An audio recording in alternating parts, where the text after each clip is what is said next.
Good evening সবাইকে আরেকটা blog নিয়ে তোমাদের কাছে চলে এসেছি। কেমন আছো সবাই? নিশ্চয়ই ভালো আছো, আমিও ভালো আছি। আজকের দিনটা একটু স্পেশাল, একটু মন্দির যাওয়া, একে অপরকে একটু গিফট দেওয়া। হ্যাঁ বন্ধুরা, আজকে 18 বছর কমপ্লিট হলো আমাদের বিয়ের। তো আজকের দিনটা একটু হলেও স্পেশাল। তো কীভাবে দিনটা কাটালাম সেই পুরো ভিডিওটাই ব্লগে তোমাদের সাথে শেয়ার করছি। তো প্রথমেই সকালবেলা উঠে দরজা খুলতেই বোনেরা এই গিফটটা পাঠিয়ে দিয়েছিল। তো সকাল সকাল গিফট পেতে কার না ভালো লাগে।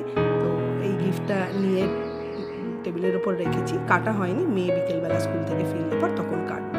আর তারপরে স্নান টান সেরে একটু মন্দিরে চলে গেছিলাম, লক্ষ্মী বাবার মন্দিরে একটু প্রণাম করে, মাকে প্রণাম করে দুজনে মিলে লাঞ্চ করতে চলে গেছি। মেয়ের আজকে স্কুলে যেতেই হয়েছে, ওকে বারণও করেছিলাম, বাট ও বললো না, ও প্রজেক্ট জমা দেওয়ার আছে, ওই জন্য ও স্কুলে গেছে। আর এই যে আমরা খেলাম দুপুরবেলা, মোটামুটি বেশ ভালোই ভজহরি মান্নাতে দুজনে লাঞ্চ করলাম। আমি লুচি খেয়েছিলাম, লুচি আর কষা মাংস, আর ওর বাবা খেলো ক্র্যাব আর কচু পাতা দিয়ে। পুরো লুচিটাই দুজনে মিলে একটু শেয়ার করেই খেলাম, বেশ ভালো কাটলো লাঞ্চটা। তো দুজনে মিলে লাঞ্চ টাঞ্চ করে আর নড়াচড়ার অবস্থায় ছিলাম না, তাও ভাবলাম কি করি। এবার ভাবলাম যে এবার তো একটা গিফট কিছু একটা কিনতে হবে। তো গিফটের জন্য প্রথমেই চলে গেলাম বরের জন্য একটা ঘড়ি কিনতে। অনেকদিন ওর শখ ছিল, তো দেখতে দেখতেই একটা ঘড়ি পছন্দও হলো। তো সেই ঘড়িটা প্রথমেই নিয়েছিলাম, আর সেটা কাটানোর জন্য এই যে দেখছে, পছন্দ করছে বিভিন্ন ঘড়িগুলোর মধ্যে থেকে কোনটা নেওয়া যায়। তো নিজেই চয়েস করেছে, ভীষণ ভালো হয়েছে ঘড়িটা, আর হাতেও বেশ ভালো মানিয়েছে।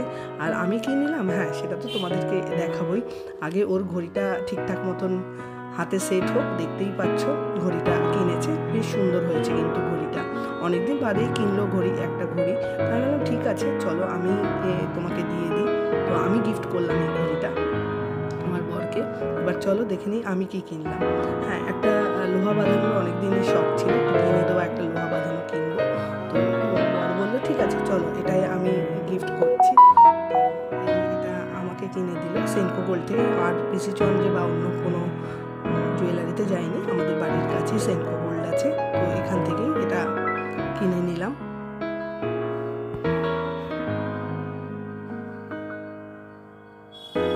খুব সুন্দর হয়েছে, তোমরা দেখতেই পাচ্ছ, আমার তো ভীষণ পছন্দ হয়েছে। তারপরে বিকেলবেলা বাড়ি এসে নিয়ে আসাতে তো দুজনে মিলে কেক কাটলাম। কেকটাও ভারী সুন্দর ছিল, আর ফুলের বুকেটা অসম্ভব ভালো লাগছিল।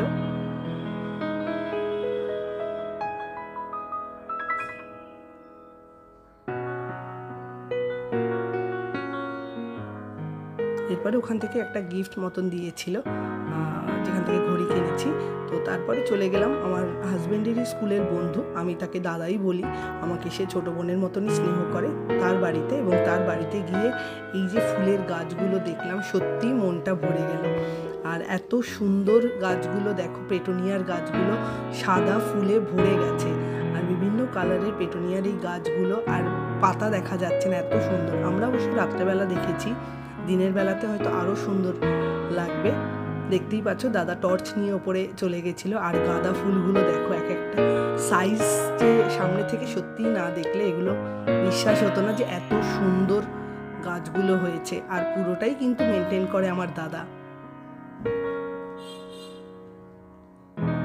হ্যাঁ, আমার বরের স্কুলের বন্ধু হলেও আমার নিজের দাদার থেকেও এরা বেশি এখন আমার কাছে। আমার নিজের দাদা বলতে কেউ নেই, তো মামাতো খুড়তো তো আছেই, বাট দাদা বলতে আমি এখন চিনি একেই।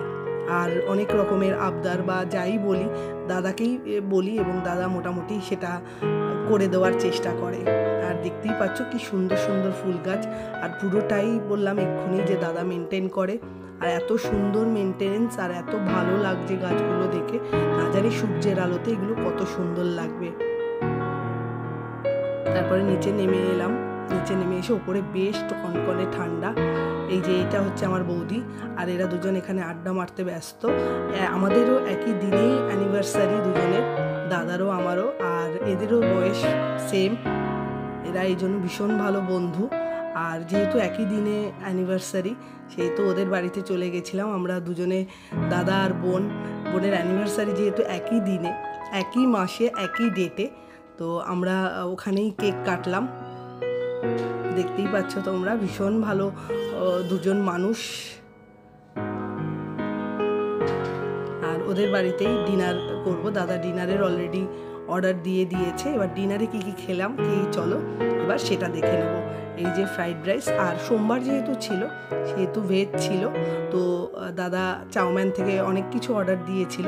ভেজ খেলাম, কিন্তু বুঝলাম না, সত্যিই বলছি খাবারগুলো এত ভালো ছিল ভেজ যে বোঝাই গেল না। মাশরুমও ছিল, পনির ছিল। আমি মাশরুমটা খাই না, ওরা বেশ কিন্তু মজা করেই মাশরুমটা খেয়েছে। আর প্রত্যেকটা প্রিপারেশান ভীষণ ভালো ছিল। আর এই যে আমরা ডিনারে মোটামুটি সবাই, ওদের নতুন ফ্ল্যাট করেছে, নতুন ফ্ল্যাটের এখনও সমস্ত কাজ বাকি, তবুও আমরা গিয়ে হানা দিলাম একসাথেই সেলিব্রেট করব বলে। এই যে সবাই বসে পড়েছি খেতে। চলো এবার খাওয়াটা কমপ্লিট করি, রাতও অনেকটাই হয়ে গেছে আর বাইরে প্রচণ্ড ঠান্ডা, বাড়িও ফিরতে হবে। তো এই যে খাওয়া দাওয়া করে ওলা বুক করা হয়ে গেছে, তো এবার সবাই বেরিয়ে পড়েছি নিচে ওলাতে উঠবো বলে। গাড়ি এসেও গেছে, চলো এবার গাড়িতে করে বাড়ি ফেরার পালা। তো আজকের দিনটা বেশ ভালো কাটলো, ওদেরও বেশ ভালো কাটলো। তোমরা আশীর্বাদ করো বছর বছর যেন এই দিনটা আমরা এভাবেই সেলিব্রেট করতে পারি। সবাই ভালো থেকো, সুস্থ থেকো। আর ব্লগটা কেমন লাগলো অবশ্যই কিন্তু কমেন্ট করে জানিও।